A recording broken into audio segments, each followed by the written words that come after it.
आमच्या प्रभागाचे माजी नगरसेवक यांनी इथल्या व्यथा सांगितल्या, पण माझा त्यांना सवाल आहे की तुम्ही 2 ते 3 टर्म नगरसेवक राहिलात आणि ह्या प्रभागातच तुमचं घर होतं। गेल्या टर्म मध्ये तुम्ही म्हणताय की माननीय नगराध्यक्ष नंदूराजे निंबाळकर यांनी या प्रभागात निधी दिला नाही। ठीक आहे, त्यांनी निधी दिला नाही हा तुमचा एकमेकाचा आरोप झाला, राजकीय आरोप म्हणायला हरकत नाही या गोष्टीला।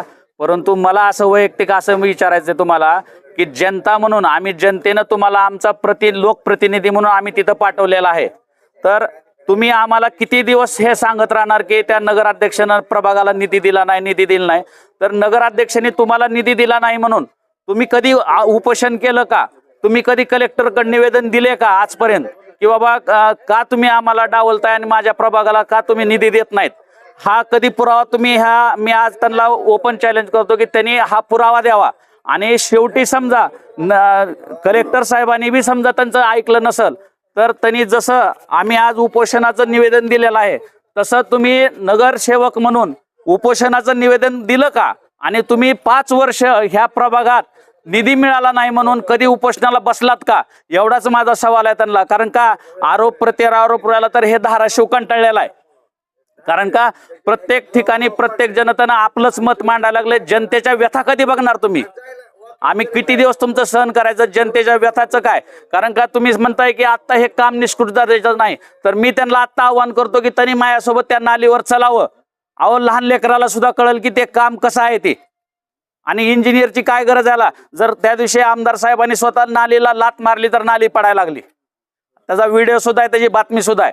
आणि म्हणून म्हणतो मी की तुम्ही आरोप बंद करा। आणि आम्ही आत्ता सुद्धा असं म्हणलेलं नाही की आम्हाला तात्काळ रस्ताच पाहिजे म्हणून। आमचं म्हणणं फक्त एक आहे की हा जो झालेला चिखल आहे, नाली आज 2 महिने झालं खांदून ठेवलेलं आहे सगळं, आणि हे जे माती उचलून जर त्यांनी इथून नेली असती आणि यायला जायला जर रस्त्यात मुरुम टाकून दिला असता जनतेला, जनता आता दूधखुळी राहिलेली नाही। तुम्ही किती दिवस जनतेला इमोशनल करणार? आणि कुणाला नको वाटते रस्ते नाली? ह्याचा अर्थ असा नाही की मग मी म्हणतो तुम्हाला की तुम्ही गेले किती टर्म नगरसेवक आहेत आणि ह्या इथल्या प्रभागात कितीदा तुम्ही काम केले? तुम्ही दरवेळेस त्या नंदूराजेचं नाव पुढे करायचं, दरवेळेस नंदूराजेचं नाव पुढे करायचं, आता नको आहे आम्हाला हे, तो तुमचा वैयक्तिक प्रश्न आहे। मग तुम्ही गटनेते होता म्हणून सांगता, गटनेत्याला काय अधिकार असतात?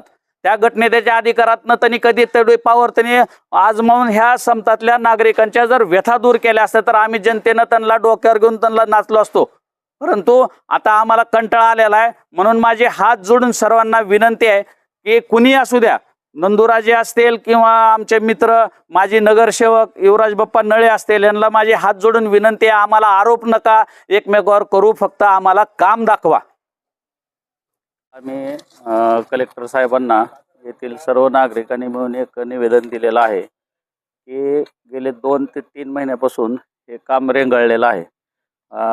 24 तारखेला माननीय आमदार कैलासदादा पाटील हे स्वतः नागरिकांच्या म्हणण्यावर इथं येऊन व्हिजिट देऊन गेले असता नगरपालिकेचे अभियंता व बँडशीचे अभियंता या दोघांना समक्ष बोलवून घेतलं, कामाची सगळी पाहणी करून त्यांना स्वतः दादांनी सांगितलं होतं की बाबा हे काम किती दिवसात होईल, कमीत कमी यायला जायला रस्ता तरी करा।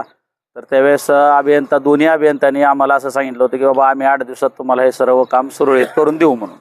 परंतु 8 दिवस उलटून गेले, आज 11वा दिवस आहे। त्याच्यामुळं इथल्या नागरिकांचा आता संयम सुटलेला आहे। अक्षरशः येथील नागरिक नरक यातना सहन करतात। कारण का बऱ्याच वर्षापासून इथले नागरिक ह्या सगळ्या गोष्टीला सामोरे जातात। प्रत्येक घरात 70 ते 75 वर्षाचे वयोवृद्ध लोक आहेत। जर रात्रीच्याला जर त्यांना काय झालं म्हणलं तर इथं गाडी सुद्धा येऊ शकत नाही, अशी परिस्थिती झालेली आहे। त्याच्यामुळं फक्त आमचं पहिल्यापासून म्हणणं एकच होतं की बाबा कमीत कमी आम्ही यायला जायला रस्ता चालू करा। आणि त्याच्यामुळं बँडशीचे अधिकारी मोरे साहेब यांनी स्वतः काय म्हणले होते की बाबा आम्ही खाली कमीत कमी तुम्हाला सोलिंग वगैरे करून देऊ 8 दिवसात, परंतु त्यांनी अद्याप काही केलेलं नाही। त्याच्यामुळं आम्ही आता त्यांना अमरण उपोषणाचा इशारा दिलेला आहे। येत्या 10 ऑगस्टला जर हे काम सुरळीत आणि कमीत कमी यायला जायला नागरिकांना जर रस्ता नाही झाला तर मी स्वतः समता गृहनिर्माण सोसायटीचा चेअरमन या नात्याने या सर्व नागरिकांच्या व्यथा बघून स्वतः मी 10 तारखेला येणाऱ्या 10 तारखेला अमरण उपोषणाला बसणार आहे। जे काम आता चालू झालेलं आहे तर त्या कामाची पद्धत बघितली तर नाली कुठं सरळ ह्याच्यात नाही, कुठं मार्कआउट नाही, किंवा त्याचा नालीचा दर्जा एवढा निकृष्टपणे आहे. आता स्लॅबचं काम चालू आहे, पण त्या स्लॅबवर जी स्टील हातरलेला आहे तर त्या स्टील नालीच्या फेसोफेस केलेला आहे. कमीत कमी माझा इस्टिमेटचा असा अंदाज आहे की कमीत कमी 1 मीटरचं सळई असते, परंतु तुम्ही जर आता तिथं बघितलं तर नालीला फेस टू फेस सळई केलेली आहे. पुन्हा आडवे बार जे असतात ते 12 mm चे तरी असले पाहिजेत, तर तिथं फक्त 8 mm चे बार आहेत. तर मी ह्याच्यासाठी इस्टिमेट सुद्धा आम्ही मागवलं होतं, पण नगरपालिकेचे अभियंता आम्हाला इस्टिमेट द्यायला टाळाटाळ करतात, माहिती द्यायला टाळाटाळ करतात. स्वतः आमदार साहेबांनी सांगितलं होतं की बाबा तुम्ही इस्टिमेट नागरिकांना पुरवा, की नेमकं इस्टिमेटमध्ये काम कुठल्या पद्धतीने आहे ते तरी कळणं गरजेचं आहे. कारण का हा सर्व पैसा जो आहे तो आमचा जनतेचा, आमच्या खिशातला पैसा आहे. आणि इतके निष्ठुर झालेत हे नगर अभियंता किंवा बँडशीचे लोक, गेंड्याची कातडी ह्यांनी पांघरलेले अक्षरशः म्हणायला हरकत नाही. आणि प्रशासनानं मी अजून एक विनंती करतो, जर तुम्हाला खरोखरच जर काम करणं होत नसेल हे, तर तुम्ही राजीनामे द्या आणि घरी बसा, पण विनाकारण जनतेला त्रास देऊ नका. आणि कलेक्टर साहेबाला सुद्धा माझी विनंती आहे की आपण आपल्या बंगल्यातनं कलेक्टर ऑफिसला जाता तो रस्ता तुम्हाला जायला यायला खूप चांगला आहे. तर मी आपल्याला आज तुमच्या माध्यमातून, ह्या मीडियाच्या माध्यमातून हात जोडून एक विनंती करतो कलेक्टर महोदयांना की आपण ऑफिसला जाताना ह्या मार्गे जावा, म्हणजे आपणाला कळेल की इथली खरंच परिस्थिती कशी आहे. जर आज तुम्ही प्रत्येक घरात, ही समता सोसायटी असल्यामुळे इथं पेन्शनर लोकांची संख्या जास्त आहे. मिनिमम इथं 80% पेन्शनर लोक आहेत. आणि त्यांचं दुर्दैव असं आहे की त्यांचे लेकरं वगैरे सगळे नोकरीच्या गावी पुण्याला मोठ्या मेट्रो सिटीमध्ये आहेत, आणि ते वयस्कर असल्यामुळे रात्री कुणी नसतं त्यांच्या सेवेला. जर त्यांना काय झालं किंवा त्यांच्या जीवाला जर काय झालं तर याला प्रशासनच जिम्मेदार आहे.